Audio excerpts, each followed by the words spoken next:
Welcome back to the party. This is the Horror Party Massacre, Chetty and Lycan's Horror Party Massacre. We're here with a little bit of change of scenery. We're outside the Sharonville Convention Center where Horror Hound is going to be taking place in a month, less than a month, something like that. But that's not why we're here. I wanted to talk to you about a movie we watched last night. It's not really a movie, it's about a 40-minute short. It's a fan film called Victim No More. It is a Friday the 13th fan film. I just kind of want to do like maybe a little review type thing here. Just kind of go over it a little bit with it. The movie starts off with a young man at a psychiatrist's office talking about his problem and his family's problem, specifically his mother's problem. The psychiatrist is played by Jill Whitlow, who has nothing to do with the Friday the 13th series, but it's nice to see her. She, of course, is from the movie Night of the Creeps. Turns out what this young man's problem is, his mom is a survivor from Camp Crystal Lake. Doesn't say at this stage who she is, just that she is a survivor from Jason Voorhees and his murderous ways.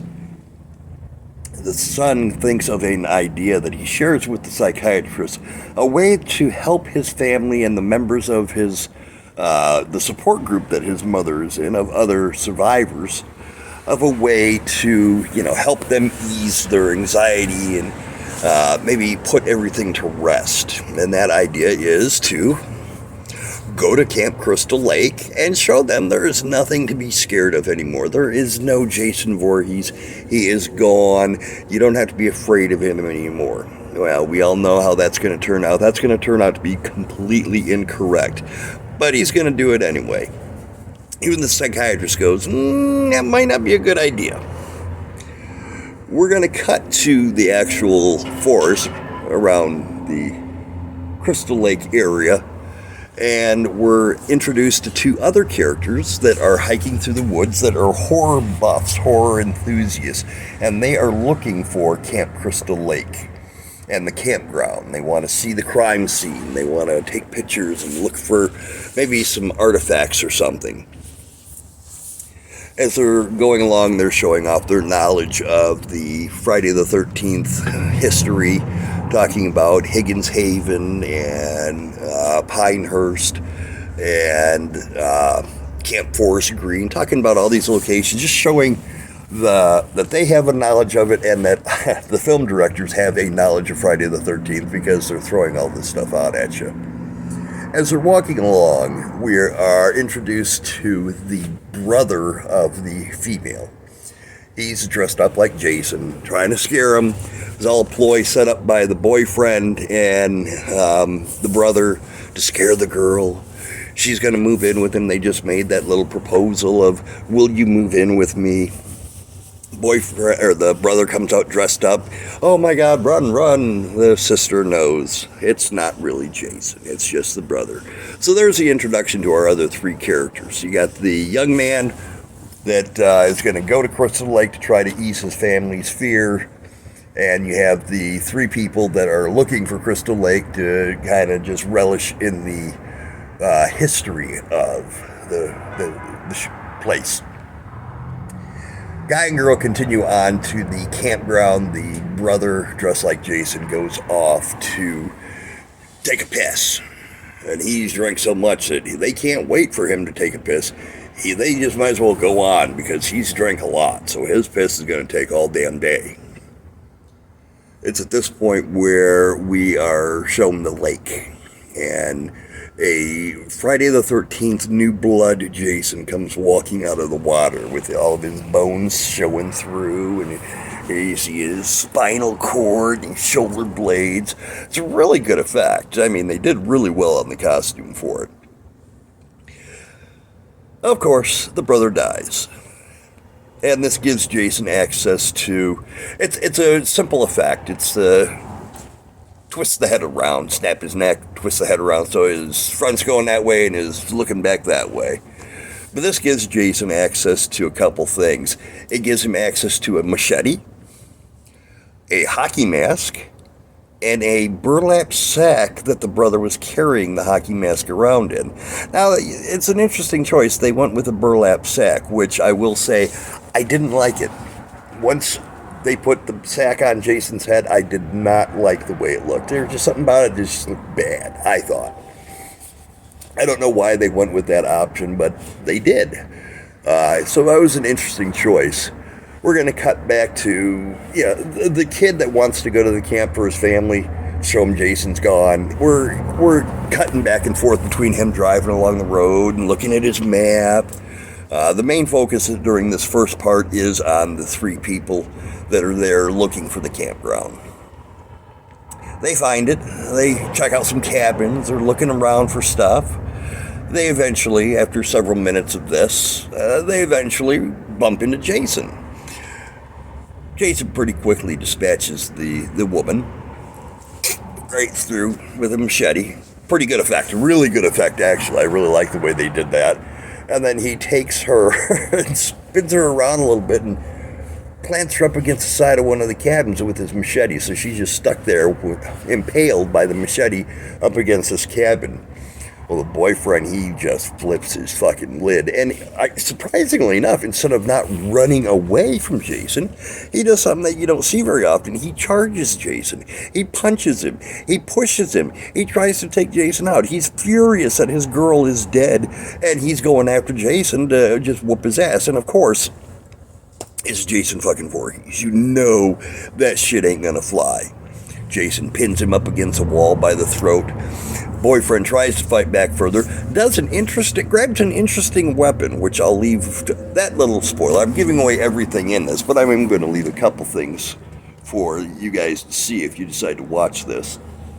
So he grabs an interesting weapon, and of course, doesn't really work. Boyfriend dies. I'll spoil that part, but I won't tell you how, and I won't tell you what kind of weapon he grabbed to face off against Jason with. So that leaves us with nobody except for the kid who wants to go and alleviate his family's worries. We have a chase scene with him once he runs across Jason. The kid trips and falls. He's out of breath. He hides from Jason. Jason walks around. It's your standard little chase, although not as exciting, to be honest with you. Jason finally, after several minutes of this, catches up to him.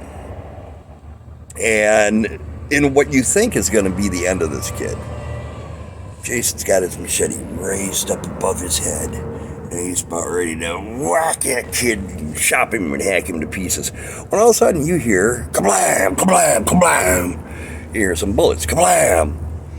Jason's arm with the machete falls off right on the ground. The kid looks up, surprised to hear gunshots, surprised that he's not dead, and looks around and sees all of these other survivors. I don't know if they were using the kid as bait or what the deal was, but there's a whole bunch of other survivors, 12, 13, 14, 20, I don't know how many of them. They've all got their own little weapons like shotguns and bow and arrow. One's like a ninja-looking bitch. One's got an old-fashioned Western rifle. Another one's got a gas can and shit. And they're all there to take Jason down. That's their therapy. Like I said, I don't know if they were using the kid for bait or not.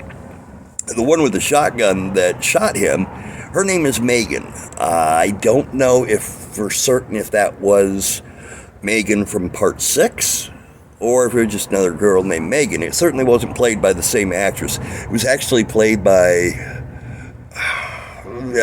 Mary Catherine Stewart or some shit like that.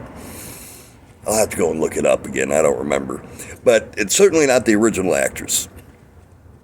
And that's almost where we leave it. One of the survivors that is there to kick Jason's ass takes the young man away. He knows these girls from the support group that his mom's in. One takes him away while the other one's, the one with the bow and arrow shoots him in the head with an arrow, and someone shoots him in the leg, so he falls down to his knees, and that's pretty much where we end. There is a final dialogue that is played over as the camera pans out of talking about how we're no longer going to be victims, blah, blah, blah, blah, blah. And on my first viewing, I couldn't tell you, but apparently that is Amy Steele that is narrating that. Of course, Ginny from Part 2. You get a couple credits roll, and then you have an after-credits scene of the kid's mom calling and leaving a voice message on his phone. And it turns out that the mother is Trish from Part 4, Trish Jarvis. And she leaves him a message. So there's nice little nods, but in all honesty, they were just... Amy Steele and the Trish character were just voiceovers. Hard to tell that it was really them, to be completely honest with you. In fact, I wasn't aware of it until I watched the credits and seen them in the cast. Nice little touch. But you know what, kids? It's freezing outside. I'm going to go back to the car. I'll finish up my thoughts on this, and we'll get some Lycan thoughts in here as well, because the both of us watched it. And we will see you soon on Chetty and Lycan's Horror Party Massacre. Until then, stay spooky. All right, so what did you think of the Friday the 13th fan film, Victim No More? What was your thoughts?